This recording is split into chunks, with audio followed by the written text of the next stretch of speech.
Bienvenidos a Ellas al Mando. En esta ocasión nos acompañan Ataí Coronado, es licenciada en Psicología, maestra y doctora en Ciencias de la Salud Pública y Educación Sexual, especialista en terapia de pareja y psicoterapia sexual, con más de 15 años de experiencia en atención de clínica a jóvenes y adultos.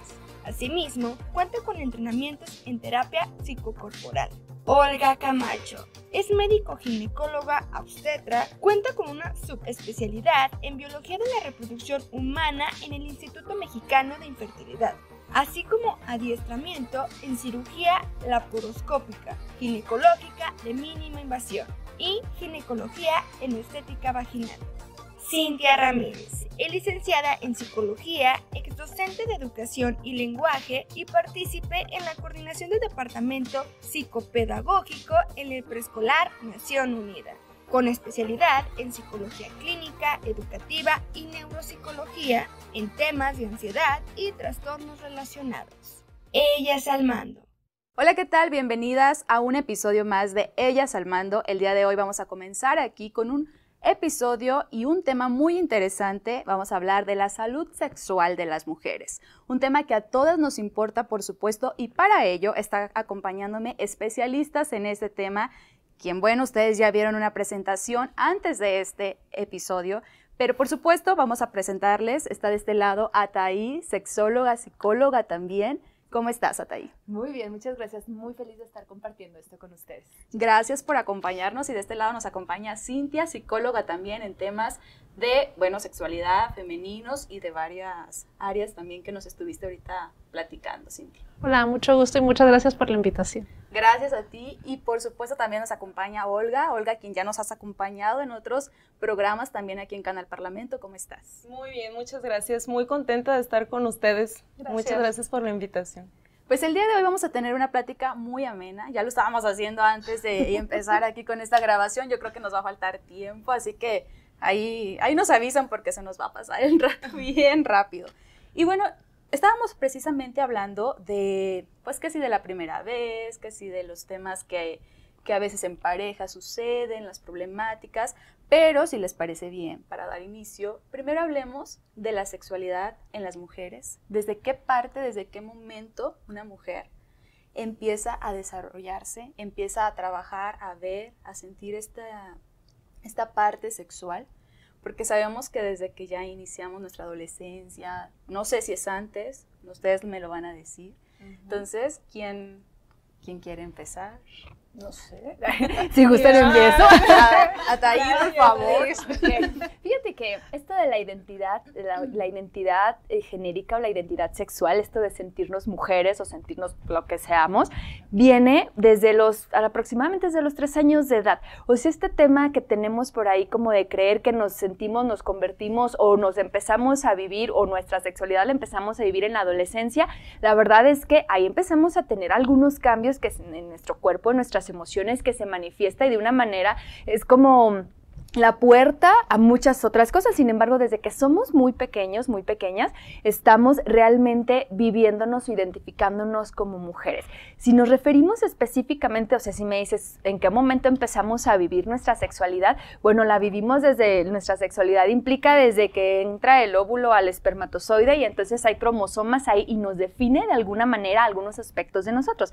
Entonces, realmente la empezamos a vivir desde antes de nacer hasta que nos morimos. Si hablamos de erotismo, bueno, ahí sí podemos empezar a hacer esta identificación tal vez un poco más cercano a la adolescencia, a la pubertad, cuando vienen todos estos cambios físicos, estos cambios emocionales, en donde parece que empezamos a descubrir un poquito más nuestras ganas, le voy a poner así, ¿sí? De disfrutar, de percibir con nuestros sentidos, que eso tiene que ver el erotismo, el placer a través de los sentidos. Y bueno, esto sí lo podemos tal vez identificar un poquito más por ahí, por la adolescencia. No es una regla, porque hay personas que empiezan a experimentar esto desde antes. Sin embargo, cuando somos pequeñitas y cuando estamos experimentando con nuestro placer, no necesariamente es con el erotismo como lo entendemos de adultas, pero desde muy pequeñas estamos experimentando nuestro cuerpo y estamos experimentando con nuestro erotismo y nuestro placer.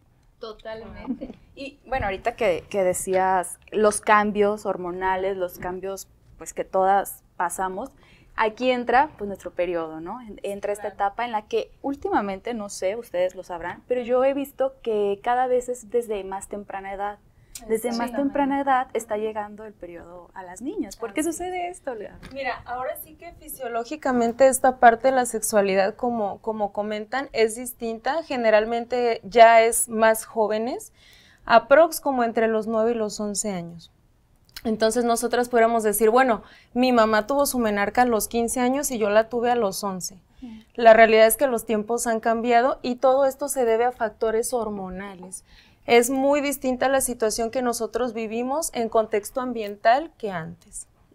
Y esa es la razón. Muchísimo, exactamente. Sí, hay chicas que llegan a consulta en algún momento psicológico y si te dicen, es que sabes que a mí no me lo han explicado porque todavía hay mucho tabú en esta manera de la explicación, es que no me han dicho que se utiliza, no me han dicho por qué, entonces llegan con un montón de dudas a consulta y de repente es poner a trabajar también a los papás justamente por esta cuestión ambiental, ¿no? El entorno es el que en ocasiones también, no sé, no nos da como, no nos favorece de cierta manera las explicaciones y demás. Como dice la doctora, o sea, teníamos un montón de situaciones sexuales que platicar y todavía hay muchos tabús para poder hacerlo.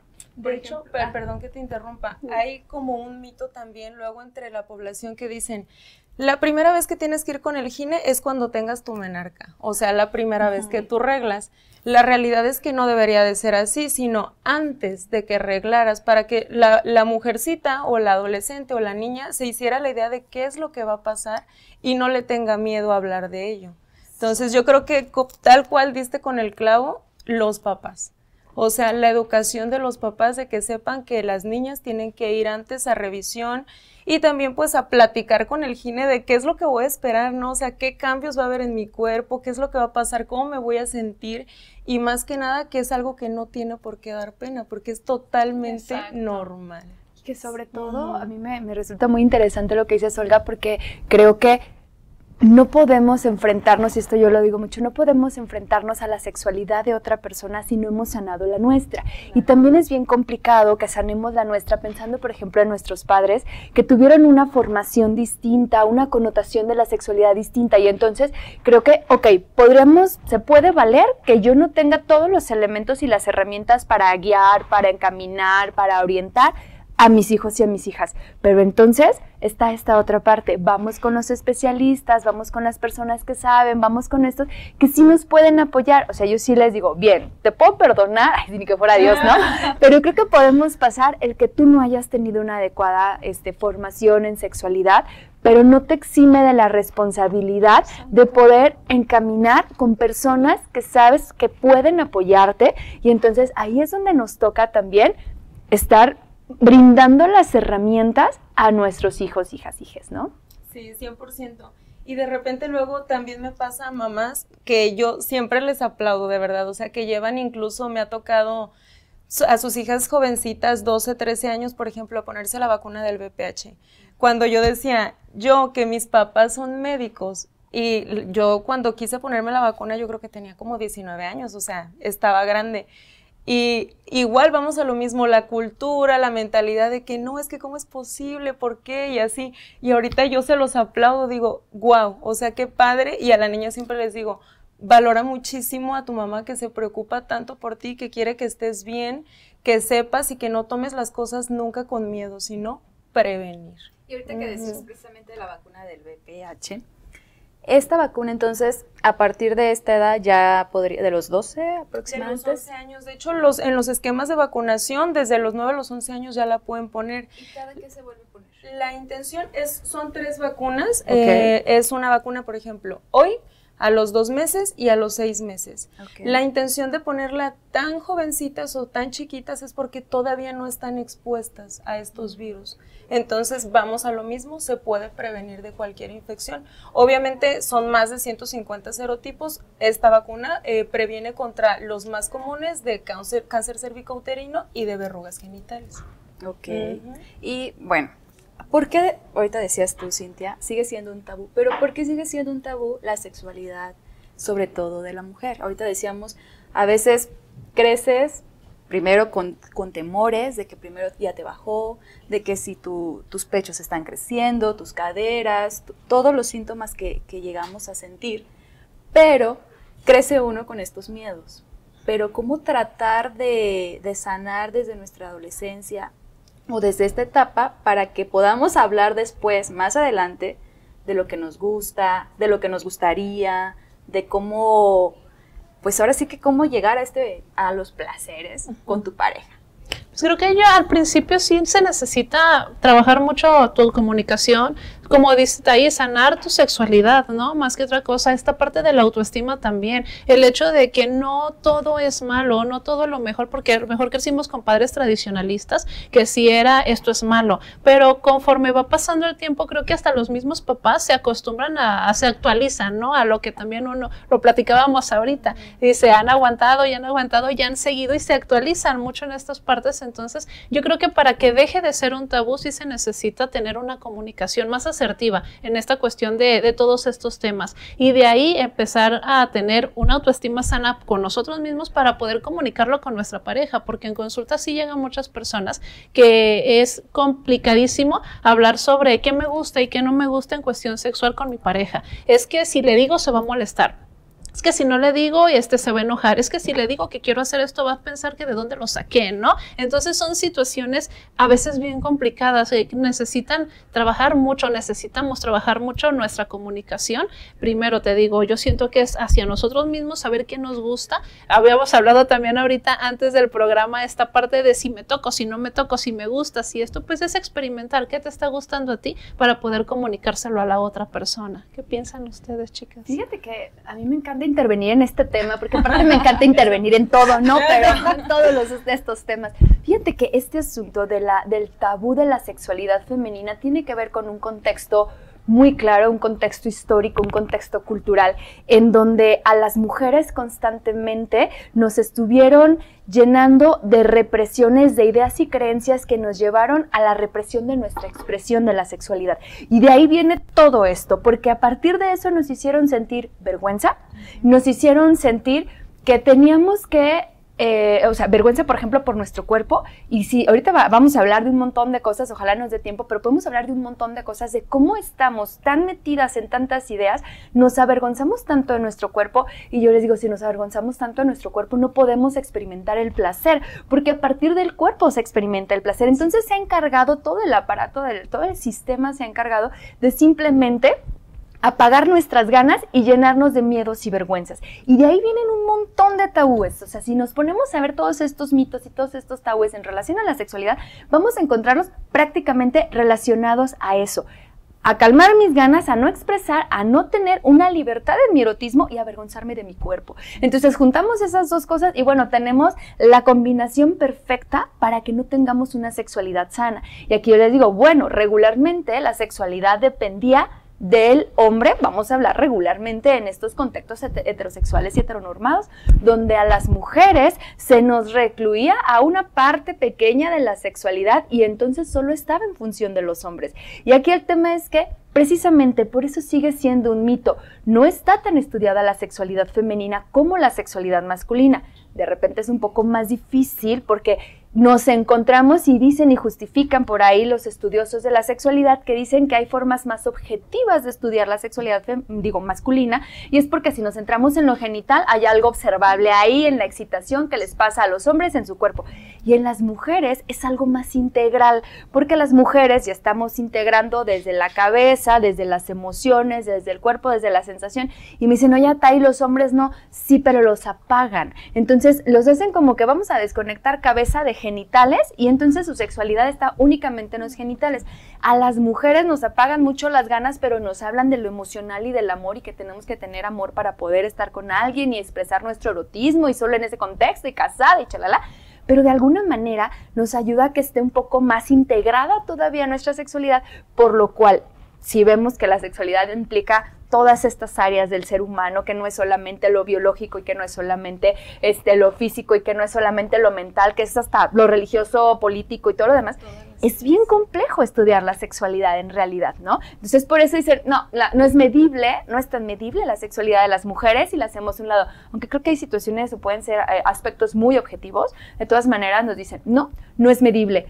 Y pues entre más desconozcamos de la sexualidad, pues más fácil va a ser que podamos no tener contacto con ella, no poder expresarla, no poder... Les cuento un dato así súper rápido y tal vez ni siquiera lo tienen por ahí contemplado, pero se empezó a hablar del clítoris a partir de 1990, casi pegando a los 2000. O sea, ¿y nunca lo teníamos antes? O sea, ¿nunca habíamos tenido clítoris hasta las mujeres en 1990? No. Simplemente era algo de lo que no se hablaba, no se estudiaba, no le encontraban una función y entonces mejor no decimos que existe en el cuerpo. Si ustedes revisan los libros y los dibujos, así de cómo nos enseñaban arcaicamente acerca de nuestra sexualidad, de nuestro cuerpo, el clítoris ni existe, ¿no? Entonces, si lo buscas en libros anteriores y dices, ¿aquí dónde está el clítoris? No hay clítoris, ¿no? Y es algo que, bueno, siempre ha existido en nuestro cuerpo, pero no se ha estudiado. ¿Por qué? Pues, ¿cómo para qué, no? No conviene. Además, ¿para qué somos las mujeres, no? Pues para tener hijos. Entonces el clítoris no tiene ninguna función reproductiva, ¿no? Pues no le estudiamos, ¿no? Se le resta la importancia. Yo ya diario ahí metiendo todo el rollo. Y la primera vez, ahorita que lo decíamos, nuestra primera vez influye en nuestro desarrollo sexual. ¿Ustedes qué opinan? Fisiológicamente la realidad es que no, o sea, no hay algo que cambie a pesar nada más de la ruptura del himen, que eso ya todos los conocemos. Me quedé nada más, ahorita sigo con esa parte, con un comentario ahorita lo que estabas diciendo, que se me hizo que diste también con una parte súper básica en nosotras las mujeres, y me parece que esto persigue más a las mujeres latinas.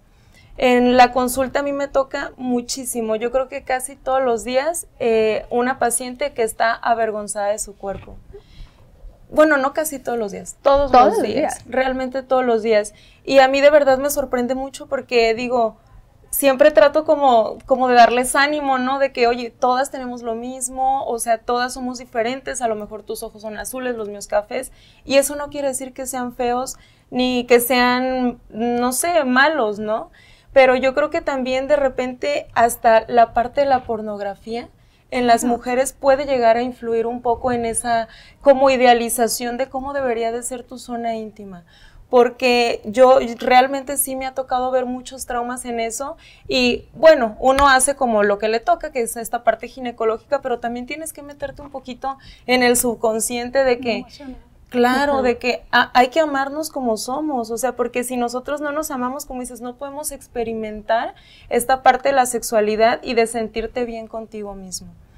Entonces estoy súper de acuerdo con eso que acabas de decir. Sí, sí. Y esto del avergonzarnos de nuestro cuerpo no solamente es creer que está feo, creo que hay temas de olores, de sabores, que entonces no puedo expresar algunas cosas, no me siento libre porque qué tal que huele, temas de menstruación, temas de, y digo temas como para no ahondar mucho porque nos podremos aventar 3 programas de cada uno de esto, ¿no? Pero simplemente están todo el tiempo bombardeando, si no tenemos la figura perfecta, si no tenemos la piel perfecta, si no, incluso actualmente ahora resulta que tenemos que ser las amantes perfectas, ¿no? Sí. Digo, ¿y en qué momento me enseñaron eso, no? Digo, uno lo aprende pues, pero porque se estudia eso, pero ¿en qué momento a las mujeres les enseñan a disfrutar de su sexualidad como para que llegue y entonces ahora sí seas la amante perfecta? Cuando me llenas de cosas, de exigencias, de mitos y de un montón de situaciones que lo menos que quiero es sentirme bien y placentera en ese momento, porque más bien lo menos que puedo, porque estoy pensando en 300 cosas distintas. Y esto lo puedo ligar un poco, digo, ya agarrando la pregunta, pues, porque a mí quítenme el micrófono si no sigo hablando.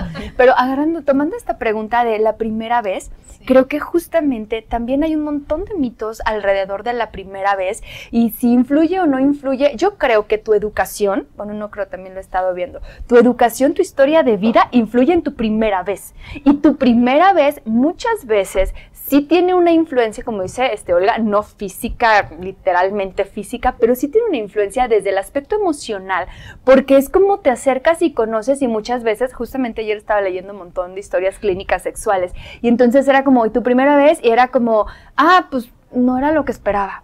Pues no fue lo que yo quería, no fue. Y entonces justamente nos hacen todo una historia, un cuento en la cabeza, está súper romantizado, y resulta que le estamos esperando que sea en la cabaña con una fogata, y bueno, y de repente es y rapidín, y en el cuarto donde están afuera los papás, o antes de que lleguen no nos vayan a cachar, y bla, bla, bla. Sí no determina, pero sí puede influir mucho cómo es tu primera vez en las demás prácticas si no buscas ir evolucionando tu idea de esa experiencia. Es decir, encuentro gente en la consulta de 40 años de ejercicio de su vida erótica, 30, 20, los que quieras, y siguen esperando tener el mismo funcionamiento de cuando iniciaron a sus 15, 17, 18, 20, y es como, no, también en el erotismo, en la sexualidad, es importante ir viendo que son etapas, y en la vida es distinto el disfrute de la sexualidad. Entonces sí puede estar influyendo fuertemente en cómo disfrutas todo lo que mencionaba Olga, ya tengo cambiando el nombre, de la pornografía. Digo, es que nos educamos con pornografía. Entonces, tanto a hombres como a mujeres influye fuertísimo esto de la pornografía, tratando de alcanzar estándares no reales, ¿sí? Inalcanzables. Salen unas mujeres perfectas con unos genitales preciosos,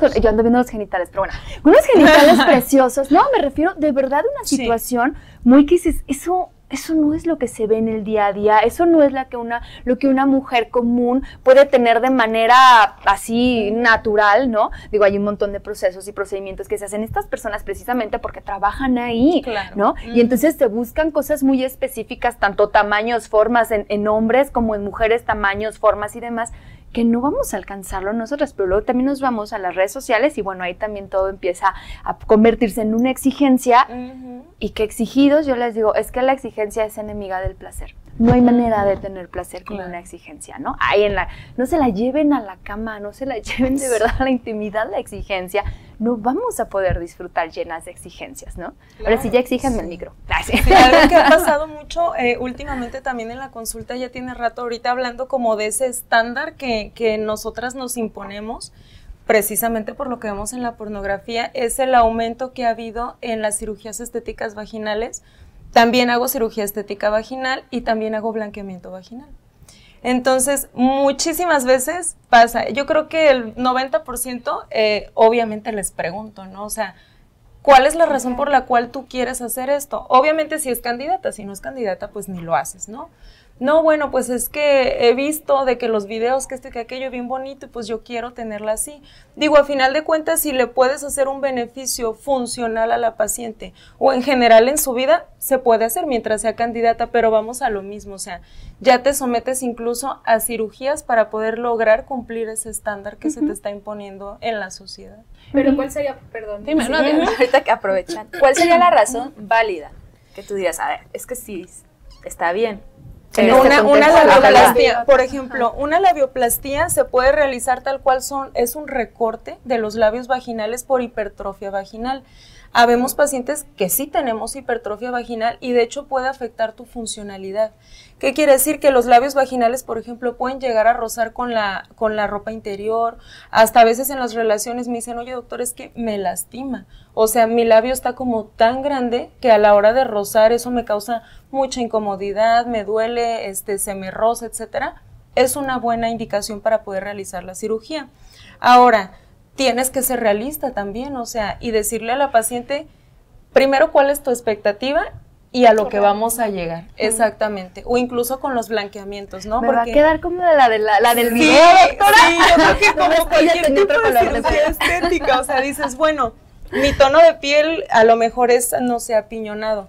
La verdad es que es muy difícil que logres a llegar así como la camisa, o sea, no, sí, o sea, no se puede, parte siempre de la expectativa, ¿no? O sea, como la idea que nosotros tenemos, pero creo que necesitamos también trabajar esta parte con las pacientes de, vamos viendo si nos podemos aceptar así como somos y si realmente te va a hacer muy feliz y va a afectar de una buena manera tu calidad de vida y va a impactar de una buena manera, lo podemos hacer. No, y hablando de esta parte de la aceptación, sí tienes razón, o sea, es primero trabajar tu autoestima y tu aceptación, porque te puedes hacer todo el procedimiento que necesites, pero aún así no te vas a aceptar y no te va a gustar y vas a decir, no era lo que yo quería, entonces, ¿qué estás buscando? Y ojo también con esta parte de redes sociales y pornografía y demás, los adolescentes ahorita que ya nada más le ponen un clic al teléfono y se viene toda esta información, entonces ahí también cumplen un montón de mala información y para empezar, o sea, los ves y ya te platican y no saben ni siquiera qué onda y piensan que lo que están viendo es realidad, entonces no tienen esa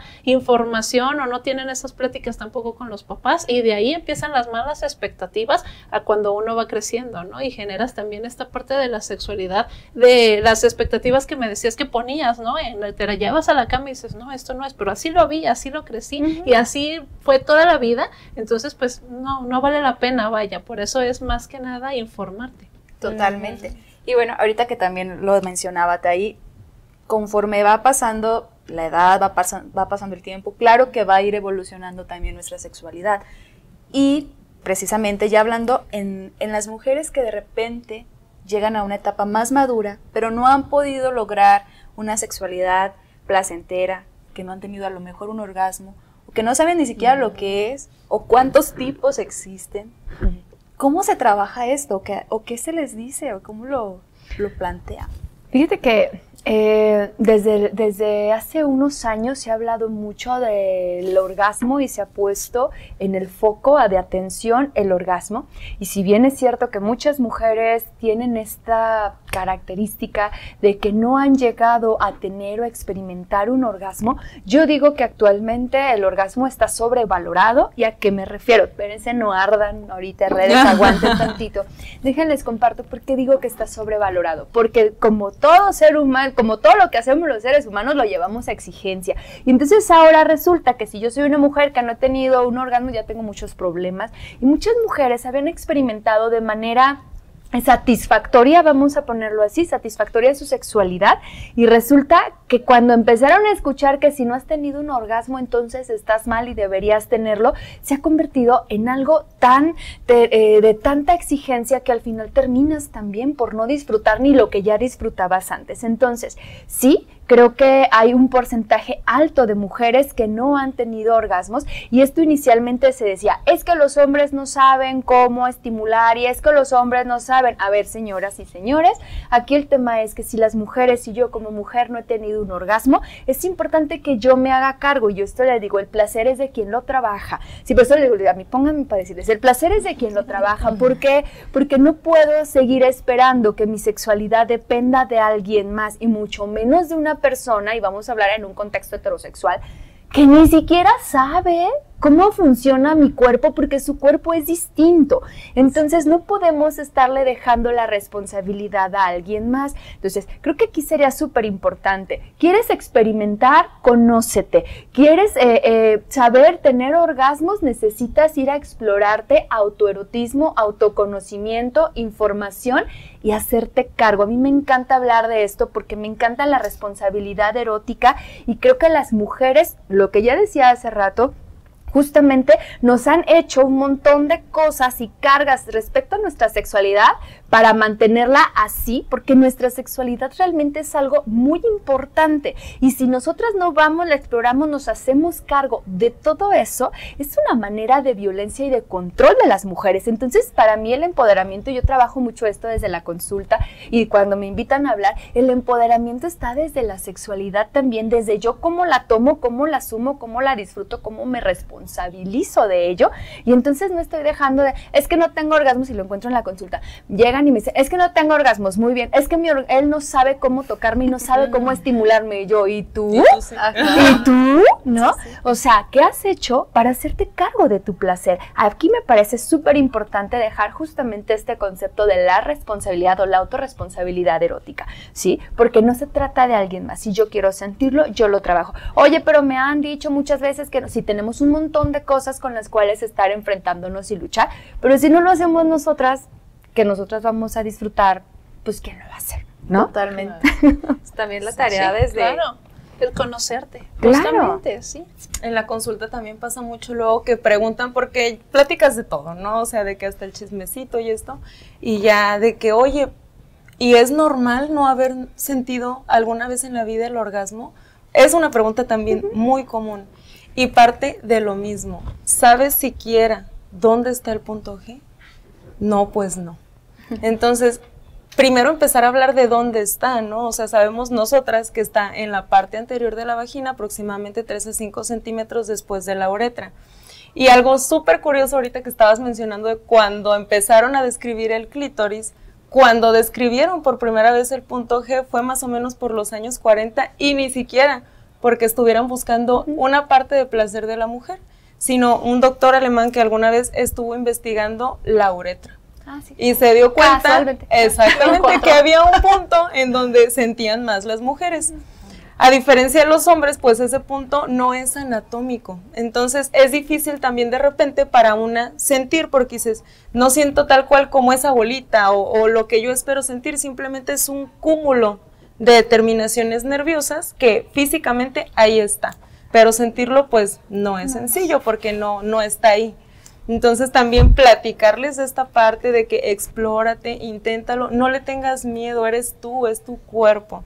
Yo creo que sí, hay que empezar por educarnos nosotras. Así es. No, Sí, pues es que a mí sí me sigues preguntando. yo sigo hablando. Fíjate, es que justamente lo que hablas es como esta zona, o como esta zona virtual, ya se le llama una zona G, porque no es como justo esto que decían, vas a encontrar como un chicharito, no es cierto, no se encuentra como un chicharito, ¿sí? Y justamente, ¿qué es esta zona G? Cuando tú introduces, como dices, tú introduces tus dedos para tratar de sentirla, porque es una forma en la que se siente, es cuando, ¿por qué no se siente en todo momento? Porque es cuando se inflama el clítoris, cuando se llena de sangre, cuando hay vasocongestión, que se inflama el clítoris, se erecta, porque nosotros también tenemos esta zona, también tiene erección, se erecta todo nuestro clítoris y entonces una parte del clítoris pega con las paredes vaginales y eso es cuando tú lo metes, estás estimulando una zona del clítoris que es altamente sensible y está adentro. Entonces ahí sigo estimulando el clítoris, que tiene un poco que ver con esto de toda la discusión que traen entre si el orgasmo de clítoris y el orgasmo por penetración y bueno, toda esta sarta de cosas, ¿no? A ver, el orgasmo es orgasmo, ¿sí? Y el orgasmo se puede alcanzar regularmente por la estimulación de clítoris, sea por la parte externa, es decir, por el capuchón, por la parte que sí vemos en nuestra vulva, la parte de afuera, o la parte interna que muchas veces durante la penetración se estimula o durante la inserción de manera digital se estimula el clítoris y sigue siendo un orgasmo de clítoris, nomás por diferentes accesos, ¿sí? Que uno no es que por penetración, no, que por penetración, no, que porque, o sea, se ha dado todo un rollo, sigue siendo el mismo tema. Se ha estado estimulando la zona adecuada que tenemos para el sentir placer y ojo, no solamente es así, es la que tiene más terminaciones nerviosas en una cosa más pequeñita, pero todo nuestro cuerpo, toda nuestra economía corporal es susceptible de sentir placer. Entonces, creo que es importante conocernos desde la punta del pie hasta nuestro cabello, ¿sí? Para poder realmente sentir el placer y no limitarnos al área genital, ni hombres ni mujeres. Y como bien decías, o sea, conocerse es parte de también, ¿no? Claro. Identificar todas nuestras áreas, todo nuestro cuerpo, hasta nuestros oídos, nuestros aromas y todo, ¿no? O sea, todos los sentidos todo tiene que ver. Tienen que ver. Y bueno, yo creo que también una parte bien importante pues son los cuidados, la prevención, las atenciones que tenemos que tener, las consultas con la ginecóloga, con el ginecólogo, porque eso sí, nosotras nunca, o sea, debemos de dejarlo, ¿no? O sea, una vez mínimo dicen que al año, pero no sé, ya ustedes tú, Olga, sí, claro. Sí, ¿no? Sí, mira, mínimo es lo que estaba platicando ahorita, al año en una paciente que se considera y está diagnosticada como una paciente sana, está bien que vaya una vez al año al chequeo, que le hagamos su Papá Nicolau, su colposcopía, ultrasonido, útero y ovarios, etcétera. Ahora, en esta parte de la prevención, yo lo que me he encontrado, y más que nada en pacientes chavitas, o sea, estoy hablando de 25 para abajo, ya bien grande yo, pacientes jovencitas, que están más despiertas en su sexualidad, y yo considero que es algo bueno, o sea, vivir tu sexualidad, o sea, nunca como que intento frenarlas de que no lo hagas, estás muy chiquita o así, creo que no va por ahí, o sea, sino simplemente decirles, ok, si tú en este momento no te consideras con una pareja estable, mi recomendación es que uses protección de barrera, siempre. Porque a final de cuentas, como dice ese dicho, de que tú estás con las parejas con las que ha estado tu pareja. Y es la realidad. Entonces, tú no sabes si esas personas, por tú lo más que te puedas cuidar, si alguna vez tuvieron VPH o virus de papiloma, molusco contagioso, virus herpes, o sea, cualquier cosa a la cual tú te estás exponiendo. Y ojo, eso no quiere decir que tu pareja te sea infiel, porque muchas veces sí, de que llegan a lo mejor con una enfermedad de transmisión sexual y de que maldito y así, ¿no? Y es como, no, o sea, tranquila, de cualquier manera tú no sabes si eso se pudo haber contraído desde antes de haber estado contigo. Entonces, en lo que tú estás con una pareja estable, 100% la recomendación es cuidarte de cualquier enfermedad de transmisión sexual, y actualmente lo único que hay para eso es métodos de barrera. Totalmente. ¿Puede haber transmisiones también aún en pareja? O sea, por ejemplo, alguna infección. Sí. Es muy común en nosotras las mujeres. A final de cuentas, nuestro aparato reproductor es muy distinto al del hombre. Nuestra vagina es tal cual una cavidad, todo el tiempo está húmeda. De hecho, su función de las glándulas que tiene es que esté húmeda. Entonces, de repente, con cambios en el pH, cambios hormonales, que me quede mucho tiempo con la misma ropa, que use, no sé, una pantaleta que no es de algodón, etcétera, eso me predispone simplemente a tener infecciones vaginales, y no quiere decir que sean de transmisión sexual. Ahora, cuando tenemos o cambiamos de parejas sexuales, también es común que contraigamos ciertos tipos de infecciones, pero no necesariamente tiene que ser algo, ¿cómo decirlo? Pues malo, ¿no? O sea, simplemente estamos haciendo este intercambio de microorganismos y puede llegar a pasar esta infección, no pasa nada, se trata. Ahora, hablando propiamente de enfermedades de transmisión sexual, como es el molusco, el virus de papiloma humano, el herpes, etcétera, pues la intención es que no se contraiga ninguna infección de estas. Entonces, sí se puede, claro que se puede, pero si te proteges antes de, pues es mucho mejor. Ahora, yo siempre les digo también a mis pacientes, todo tiene una solución. O sea, si tú llegas ya con ese problema, no nos vamos a morir. O sea, tiene una solución. El chiste es que llegues a la consulta, que lo detectemos y lo podamos tratar. Y ahorita que mencionas esta parte de que no es que te hayan sido infiel, sí pasa, porque llegan también a consulta y llegan ya con una inseguridad horrible de que es que mi esposo, a ver, espérate. ¡Qué maldita! Sí, sí ha pasado, en consultas sí llegan y te lo platican y están súper enojadas, pero ya de repente van a una consulta, a lo mejor no les dicen el tiempo determinado, pero sí es como, a ver, espérate, ya tienes esto y esto y esto, entonces es cuando como que cachan la onda, ¿no? Claro. De que empiezan a platicar y decir, sabes que sí es cierto. Y empiezan a tener una conciencia completamente distinta, porque al final de cuentas, en lugar de pelearse o agredirse entre ellos, empiezan a cuidarse. Exactamente. Y sí ha pasado también en esta parte. Ahora, también depende mucho del tipo de infección de transmisión sexual que sea. Por ejemplo, todas tienen un distinto periodo de incubación, no es el mismo. Lo que es común en estos casos es el virus de papiloma humano. La realidad es que si nosotros agarramos a 100 personas en la calle, 65 tenemos VPH. Claro. Es súper común. Entonces, ahí va lo mismo. Este VPH lo pudimos haber contraído quizás, no sé, hace 2 años y estarlo manifestando ahorita, y eso no quiere decir, vamos a lo mismo, que tu pareja actual haya sido la que te contagió. Entonces, creo que esa parte es responsabilidad de uno como médico también decírselo. O sea, no de que, bueno, tu diagnóstico es este, tu tratamiento es este, vámonos. No, o sea, sino también trabajar. ¿Qué es lo que va a sentir la paciente después de irse contigo? ¿Qué es lo que va a pensar? ¿Qué repercusión va a tener esa noticia en su vida, en su calidad de vida y en su entorno? Entonces, ahora, hay otros tipos de infecciones, como por ejemplo el que mencionaba el molusco, que tiene un periodo más corto, en cuanto a la incubación, que ya dices, bueno, se asocia 4 a 6 meses. Hasta semanas, entonces ahí pues tú vele, ¿no? Tengo 10 años con mi pareja. Bueno, ahí sí ya tú vele. Sí, nunca mentir, pues. Claro, claro. Sí, perfecto. Oigan, chicas, tenemos una dinámica que, bueno, ya se nos está yendo el tiempo, pero a mí me encanta porque me sorprenden con cosas bien locochonas. Les voy a pasar estas pizarras y ahorita les voy a dar unos marcadores. Cintia.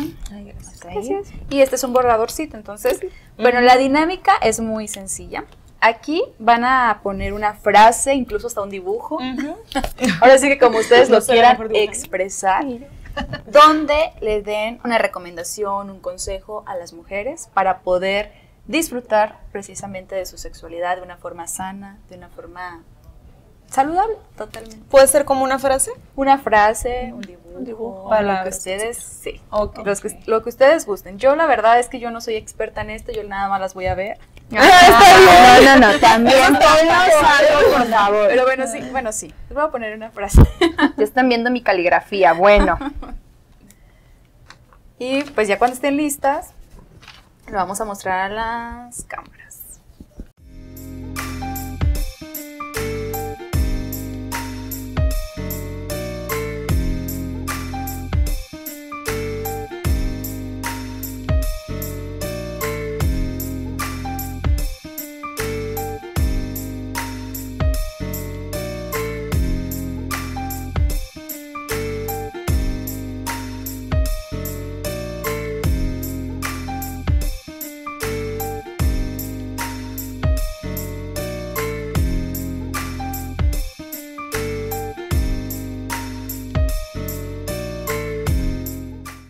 Vamos a ver quién tiene más letra de doctora. Pues ahí me esforcé. Muy bien, a ver, Olga. Muy bien. Yo solamente escribí 1, 2, 3, 4, 5 palabras. Muy bien. Les muestro mi pizarra. Y mis palabras parten en cuanto a tu pregunta. Yo creo que de lo más importante es que nos conozcamos. Que sepamos qué es lo que queremos, que sepamos qué es lo que nos gusta y más que nada, quiénes somos. Que nada mueva qué es lo que tú eres y qué es lo que quieres de ti y qué es lo que quieres de los demás hacia ti. De ahí partimos. En segunda, aceptarte. Una vez que aceptamos no solamente el contexto en el que vivimos, sino nos aceptamos como personas, como mujeres, aceptamos nuestro cuerpo y eso no quiere decir que no hagamos nada por cambiarlo, sino dices, bueno, a lo mejor X, tengo sobrepeso, cualquier cosa, me gustaría tener una mejor versión de mí. Claro que puedes hacerlo, pero acepta tu proceso, ¿no? La tercera, atrevernos. Si estás en una zona en la cual tú no te sientes conforme, te sientes insatisfecha, pues atrévete a hacer un cambio. ¿Qué es lo que sigue para que tú te sientas bien? Lo que sigue, cuidarnos, que es la parte que a mí me toca. Está bien que disfrutemos de nuestra sexualidad, pero hay que cuidar nuestra salud al mismo tiempo. No están peleados nunca. Y la última, y creo que la más importante de todas, que nos amemos. Porque si nos amamos a nosotras mismas, podemos permitir que alguien nos ame y como dices, que alguien nos dé placer, igual que nosotras mismas nos podemos dar placer. Muy bonito, me encanta. Bravo. Cintia. Ok, yo sí lo englobé, coincido con Olga. Cuídate, quiérate, disfrútate y sobre todo vive al máximo, que es parte de, ¿no? El hecho de empezar a cuidarnos, a querernos, a respetarnos, pero sobre todo vivir, porque tenemos a veces mucho miedo de eso. Entonces el vivir, creo que eso hace las cosas de manera diferente, porque así vivimos y en realidad agarramos todos estos consejos y salimos adelante juntas. También, perfecto, gracias. ¿Voy? Sí. Ok. Yo puse, cuida tu salud en general. No podemos tener salud sexual si no tenemos una salud general. Me refiero a comer, a dormir, a hacer ejercicio, tener espacios de ocio, tener actividad. ¿Sí? Autoexplórate. Esto es súper importante para las mujeres. Es importante que nos conozcamos y el conocernos implica no solo lo emocional, sino que sepa quién soy. Yo no puedo amar, y ahorita lo enlazaba con esto, yo no puedo amar algo que no conozco. Entonces necesito conocerme para amarme. Yo ya les digo, bueno, ya con que nos caigamos bien, pues si no nos estemos maltratando tanto, conócete, autoexplórate y sobre todo lo que les digo, hazte cargo de ti, de tu salud, de tus emociones, de tu vida. Perfecto, me encanta.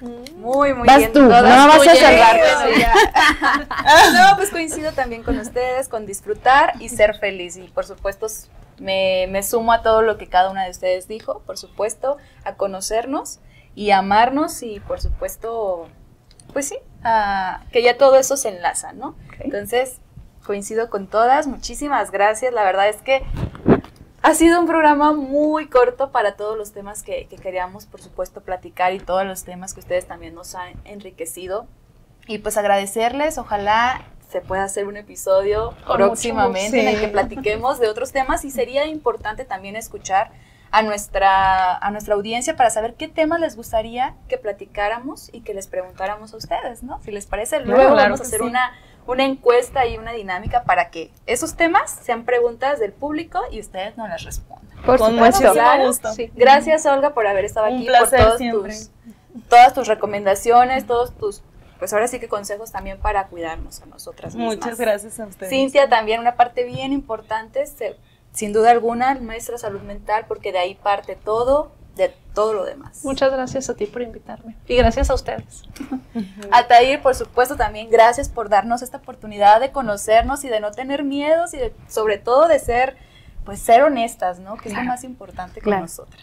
Claro, muchas gracias. También muy contenta de estar compartiendo con todas estas mujeres lindas, inteligentes. Gracias. Igualmente. Muchísimas gracias. Esto fue Ellas al Mando y bueno, nos veremos en un episodio más. Recuerde que usted puede sintonizar esta transmisión a través de las redes sociales de Canal Parlamento, tanto en Facebook, YouTube, así nos encuentra Canal Parlamento de Jalisco, y también estamos en Spotify para que nos escuche en su auto, en su casa, en su trabajo, donde esté, y sobre todo, pues que no se pierda de cada uno de los episodios que tenemos aquí en Ellas al Mando. Hasta la próxima. Dirección General del Canal Parlamento, Samuel Muñoz. Dirección y producción, Cecilia Ochoa. Conducción, Jennifer Zamora. Switcher, Cecilia Ochoa. Cámaras, Diana Conde. Audio, René Pineda. Floor Manager, Amairani Munguía. Iluminación, Felipe Morán. Diseño, Isaac Ávila. Edición y postproducción, Amairani Munguía. Gráficos, Erika Díaz. Redes sociales, Diana Collazo. Ingeniería, Gilardo Gómez. Música original, Paul Olivier. Agradecimientos especiales a Olga Camacho, Cintia Ramírez y Ataí Coronado. Episodio número 4. Salud sexual de la mujer. Mujer, voz y poder. Una producción original de Canal Parlamento del Congreso de Jalisco.